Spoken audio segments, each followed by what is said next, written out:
Eu quero continuar sobre o Espírito Santo no Evangelho de João.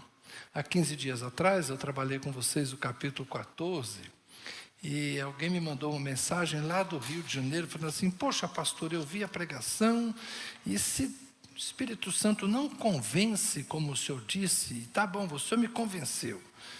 O Espírito Santo não é que fica nos convencendo, mas o que é que o Espírito Santo faz? Eu falei, então você vai ter que esperar a próxima pregação. Hoje eu quero começar a analisar, a partir do Evangelho de João, aspectos importantes da ação do Espírito Santo. O Espírito Santo é a terceira pessoa da Trindade, e ao falar a terceira pessoa, parece que nós estamos involuntariamente construindo uma hierarquia. Primeiro é Deus Pai, depois é Deus Filho, a quem nós cantamos e louvamos e adoramos, Jesus, de quem nós falamos muito, e de fato parece que o Espírito Santo fica em terceiro lugar. O próprio Jesus falou, o Pai é maior do que eu. Então nós hierarquicamente, nossa mente tem mania de construir hierarquias. É um processo natural. Se perguntasse para você, quem é a sua família? Muitos vão dizer, meu pai, minha mãe e meu irmão. Outros vão dizer, minha mãe, meu pai e meu irmão. Né? Mas é mais comum a gente falar o quê? Pai, mãe, nós que somos mais velhos. Né? Pai, mãe e irmão. É uma hierarquia que está posta, a gente tem o hábito de pensar assim. Então o Espírito Santo, ele normalmente é a pessoa menos mencionada, menos adorada, menos cultuada, menos percebida, mas o Espírito de Deus, o Espírito de Cristo, o Espírito Santo constitui a Trindade e não há entre eles diferença de grandeza ou de glória, tá bem? Mas vamos lá, no Evangelho de João, no começo dele há uma primeira referência ao Espírito Santo de forma indireta. Quando João Batista começa o seu ministério, capítulo 1 do Evangelho de João, as pessoas se aproximam dele e lhe fazem perguntas, verso 19. João 1,19. Esse foi o testemunho de João quando os judeus lhe enviaram de Jerusalém sacerdotes e levitas para perguntar, quem é você? E ele confessou e não negou. Confessou, eu não sou o Cristo. Diante disso lhe perguntaram, quem é você então? Você é Elias? E ele disse, não sou. Então perguntaram, você é o profeta? E ele respondeu, não sou. Disseram-lhe então, diga quem é você, para podermos dar uma resposta àqueles que nos enviaram. O que é que você diz a respeito de si mesmo? Eu sou a voz do que clama no deserto. Endireitem o caminho do Senhor. Ele está se referindo a uma profecia de Isaías. Endireitem o caminho do Senhor, como disse o profeta Isaías. Ora, os que haviam sido enviados eram do grupo dos fariseus e perguntaram a João, então por que você batiza, se não é o Cristo, nem Elias, nem o profeta? João respondeu, eu batizo com água, mas no meio de vocês está alguém que vocês não conhecem. No meio de vocês está alguém que vocês não conhecem. Ele vem depois de mim, mas não sou digno de desamarrar as correias das suas sandálias. Estas coisas aconteceram em Betânia, do outro lado do Jordão, onde João estava batizando. No dia seguinte, vendo que Jesus vinha em sua direção, João disse, eis o Cordeiro de Deus que tira o pecado do mundo. Este é aquele a respeito de quem eu falava quando disse, depois de mim vem um homem que é mais importante do que eu, porque já existia antes de mim. Eu mesmo não o conhecia, mas vim batizando com água, a fim de que ele fosse manifestado a Israel. E João testemunhou dizendo, vi o Espírito, olha aqui o Espírito aparecendo, vi o Espírito descer do céu como pomba e pousar sobre ele. Eu não o conhecia, aquele porém que me enviou a batizar com água me disse, aquele sobre quem você vir, descer e pousar o Espírito, esse é o que batiza com o Espírito Santo. Pois eu mesmo, está dizendo João Batista, vi e dou testemunho de que ele é o Filho de Deus. Amém. A primeira coisa que eu gostaria de destacar sobre a obra do Espírito é a forma como ela está imbricada na história de Jesus. O Espírito Santo é agente na presença de Jesus a partir da concepção. Nós cantamos outro dia, domingo passado, um texto baseado em Lucas: descerá sobre ti o Espírito Santo e você conceberá. Então, segundo a narrativa de Lucas, o ventre da Virgem Maria foi tocado pela presença do Espírito Santo. Então, Jesus é concebido no ventre de Maria por obra do Espírito Santo. Esse é credo apostólico, toda a cristandade crê nisso. Qualquer cristão crê nisso. Se cristão, tem que crer no nascimento virginal de Jesus por obra do Espírito Santo no ventre de Maria. E Jesus cresce em graça e sabedoria, mas também no anonimato, até o dia do seu batismo. No dia em que Jesus se apresenta nas águas do Jordão para ser batizado por João o Batista, então o Espírito Santo se manifesta na forma de uma pomba, e João Batista recebe o testemunho: este é aquele que é maior do que você. Você foi enviado a batizar com água, mas ele batizará com o Espírito Santo. E é interessante essa relação de Jesus e João Batista. João Batista é o precursor. João Batista é a voz que clama no deserto, preparando o caminho do Senhor. E é interessante como no texto do Evangelho de João fica claro a dificuldade que os contemporâneos tinham para entender, primeiro, o próprio papel de João Batista. O Antigo Testamento previa o advento do Messias, o ungido de Deus, que está mais associado à monarquia, está mais associado ao herdeiro de Davi. O Messias seria o herdeiro de Davi que restauraria a glória do antigo Israel. Essa era a expectativa deles. Então eles perguntam para João Batista: você é o Messias? Lembrem-se que Davi foi ungido com óleo por Samuel. Era assim que se ungiam os reis, se derramava um chifre de óleo na cabeça, não é? Então o ungido tem a ver com isso. Davi foi ungido rei e se esperava um novo rei, igualmente ungido por Deus. A palavra Messias significa ungido. E João Batista diz: não, eu não sou o Messias, eu não sou o ungido, eu não sou o herdeiro de Davi. Então você é Elias. Porque há também uma profecia no Antigo Testamento, um dos últimos profetas, dizendo que Elias voltaria, ou seja, um ministério profético. E ele fala assim: não, eu não sou Elias. Os reencarnacionistas adoram esse texto, não é? E depois eles fazem a terceira pergunta: você é o profeta? Porque lá no Deuteronômio, Moisés teria dito: depois de mim, depois de muito tempo, haverá um outro profeta maior do que eu. Então Israel tinha essas expectativas. Tinha expectativa de um rei, um Messias. Tinha expectativa de um profeta maior que Moisés. Tinha expectativa desse Elias que voltaria. E João Batista fala: eu não sou nenhum deles. Quem é você então? Eu sou a voz que clama no deserto, preparando o caminho de quem? Do Senhor. Quem é que está vindo aí? Ele falou: eu não sei. Eu só sei que eu não sou digno nem de ser servo dele, desamarrar ou calçar as sandálias dos pés dele. Então João Batista, que era naquela época uma pessoa admirada pela sua estatura espiritual, ele diz assim: eu não sirvo nem para ser o criado que tira as sandálias dos pés dele. João Batista está dizendo: vem alguém muito maior que eu. E essa manifestação desta pessoa será externada, tornada pública pela visitação do Espírito Santo. Então, quando no batismo de Jesus, no Jordão, o Espírito Santo desce numa representação corpórea de uma pomba, o Espírito Santo não é pomba.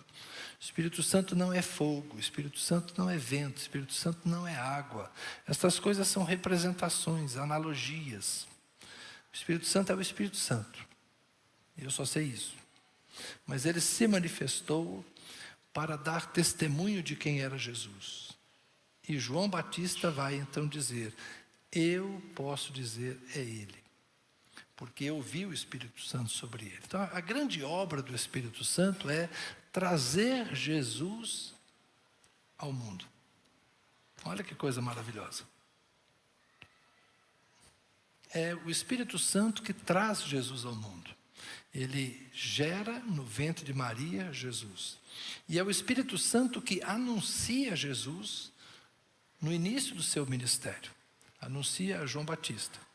E a sequência do texto vai dizer que João Batista aponta para Jesus e conversa com 2 discípulos, que são o evangelista João e André, e eles vão seguir Jesus. E daí para frente, João Batista desaparece gradualmente da história e Jesus vai construindo o seu ministério. Em dado momento, o ministério de Jesus já está tão mais envolvente e reconhecido que João Batista, que um pessoal que gosta de confusão vai lá falar com João: olha, aquele Jesus está batizando mais discípulos do que você. E João Batista diz: convém que ele cresça e que eu diminua. Então João Batista é esse profeta que, tendo recebido do Espírito Santo a revelação de quem é Jesus, valida o ministério inicial de Jesus. O Evangelho de João vai apresentar outras coisas. No capítulo 7, Jesus está no templo, numa grande festa.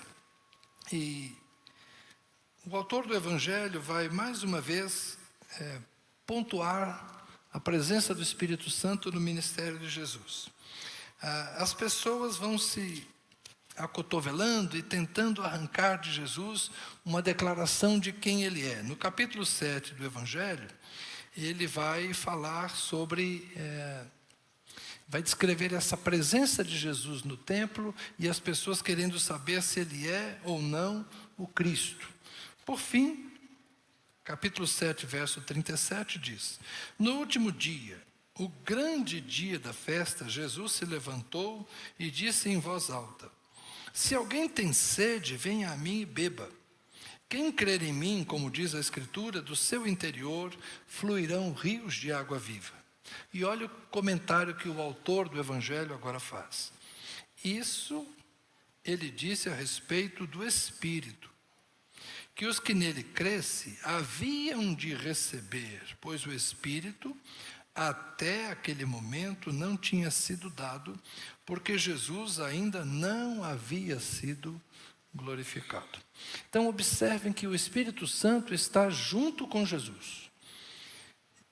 Ele caminha com Jesus. Tudo aquilo que Jesus faz, ele faz com a presença, com a obra, com a ajuda do Espírito Santo. E o Espírito Santo, de certa forma, também está ajudando os discípulos de Jesus. Vamos avançar um pouquinho mais. No capítulo 14, tem a ver com o sermão do cenáculo, que a gente já conversou há 15 dias atrás sobre ele.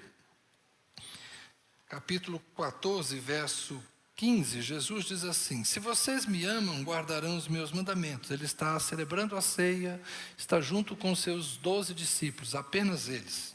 Não sabemos se aqui Judas já tinha saído ou não. Se são 12 ou se são 11, a gente não sabe, mas eles estão no cenáculo, Jesus e seus discípulos. E ele fala: eu pedirei ao Pai, e ele lhes dará outro consolador, a fim de que esteja com vocês para sempre. Esse é o Espírito da verdade, que o mundo não pode receber, porque não o vê, nem o conhece. Mas vocês o conhecem, porque ele habita com vocês e estará em vocês. Olha o capítulo 7 dizendo o Espírito que ainda não havia sido dado, porque Jesus não havia sido glorificado. Aqui um tempo depois, bem pertinho da morte de Jesus, na noite que antecede a sua morte, Jesus está dizendo para os discípulos: olha, eu vou pedir ao Pai, e Ele vai mandar o Espírito da verdade. O mundo não pode receber, ele não é para o mundo. A gente não pode esquecer que nesse diálogo aqui de Jesus com os seus discípulos, o mundo, o cosmos, não é o termo grego que Jesus usa aqui, representa a humanidade que o rejeita. Ele é o Filho de Deus e traz o reino de Deus, que é espiritual, mas o mundo, este presente século, resiste à autoridade de Deus. Então, quando Jesus fala que ele veio ao mundo, mas ele não foi recebido por todos, e que ele mandaria os seus discípulos ao mundo, mas o mundo os rejeitaria. Ele está falando da humanidade. Então, o Espírito Santo, ele vem na terra? Vem para todos? Não. Nem todos o podem receber. Por quê? Porque nem todos creem, nem todos conhecem. Lembrem do que lemos há pouco no capítulo 7. Aquele que vier a mim, eu darei o Espírito, e rios de água viva manarão do seu ventre. Mas é preciso o quê? Crer. Aqueles que creem, recebem o Espírito. Jesus vai falar de novo sobre o Espírito Santo e sobre essa dificuldade que há com o mundo, não é? Mas o importante para nós aqui é essa ideia de que Ele está com vocês, mas Ele estará em vocês. Por que o Espírito Santo estava com eles ali? Mas depois Ele estaria neles. Eu acho que o entendimento mais simples é o fato de que Jesus e o Espírito são um. Então, estando com Jesus, eles estão com o Espírito Santo.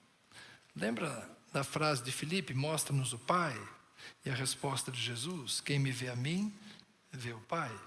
Então, assim, quem está com Jesus está com o Pai. Mas também é verdade que quem está com Jesus está com o Espírito Santo. Não dá para você ter Jesus e não ter o Espírito Santo. Assim como não dá para você relacionar-se com Deus sem relacionar-se com Jesus. Eu sou o caminho, a verdade e a vida, ninguém vem ao Pai a não ser por mim. Ou seja, na relação com a Trindade é o seguinte, amigo. Ou você compra o pacote, ou você não tem nenhum deles. Sabe esse negócio? Eu acredito em Deus, mas não acredito em Jesus. Sinto muito, cara.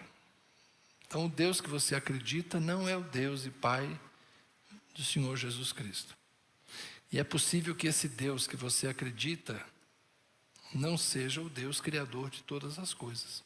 Seja apenas, de fato, esse Deus conceitual que muita gente entende assim, olha, é mais fácil acreditar que existe um Deus que criou esse universo do que imaginar que o acaso produziu tudo isso que a gente vê. Às vezes as pessoas têm dificuldade de crer num Deus pessoal. Tem gente que imagina Deus como uma energia difusa que está espalhada por aí. Mas quando a gente fala do Deus e Pai do Senhor Jesus Cristo, nós cristãos estamos falando do mesmo Deus que lá em Gênesis 1 descreve assim: no princípio criou Deus os céus e a terra. A gente crê no Deus que é luz. Eu não vou entrar nesse assunto hoje que não vai dar tempo, mas esses dias eu tive uma ideia legal aí da teoria da relatividade e a teologia. Mas vamos lá, esse Deus que é luz, esse Deus que está no princípio, esse Deus que cria o universo, é o Deus que se manifesta em Jesus Cristo. E Ele se manifesta em Jesus Cristo também com a ação do Espírito Santo. Então não dá para você conhecer Deus sem conhecer Jesus, e não dá para você conhecer Jesus sem que você receba isso como uma revelação do Espírito Santo, porque o Espírito Santo é quem hoje nos dá a conhecer Jesus. Vamos ao texto. O texto é que nos ensina estas coisas. Jesus falando com seus discípulos ainda nessa noite do cenáculo. Capítulo 16, verso 12, Jesus diz: tenho ainda muito para lhes dizer, mas vocês não podem suportar agora. Porém, quando vier o Espírito da verdade, Ele os guiará em toda a verdade. Ele não falará por si mesmo, mas dirá tudo o que ouvir e anunciará a vocês as coisas que estão para acontecer. Ele me glorificará, porque vai receber do que é meu e anunciará isso a vocês. Tudo que o Pai tem é meu, por isso eu digo-se que o Espírito vai receber do que é meu e anunciar isso a vocês. Vocês estão entendendo? O Pai, o Filho e o Espírito trabalham em perfeita harmonia. Eu não quero me alongar muito hoje, mas eu gostaria de convidar você, e é por isso que eu tenho falado, pus no meu coração o desejo de falar do Espírito Santo esses dias. Eu queria convidar você a orar um pouco mais, pedindo ao Espírito Santo de Deus que te revelasse Jesus. E também falasse com Jesus, pedindo que Ele te batizasse com o Espírito Santo. Porque quem batiza com o Espírito Santo é Jesus. E o que é batismo? Batismo para nós é mergulho, né? A palavra grega significa mergulho. Mas no Evangelho de João, batismo é nascimento. O que nasce da carne, João capítulo 3. O que nasce da carne é carne. O que nasce do Espírito é Espírito. Nós temos que nascer da água e do Espírito. Muitos de nós nascemos de novo por obra do Espírito Santo. Mas talvez alguns de nós ainda não tenham experimentado essa graça.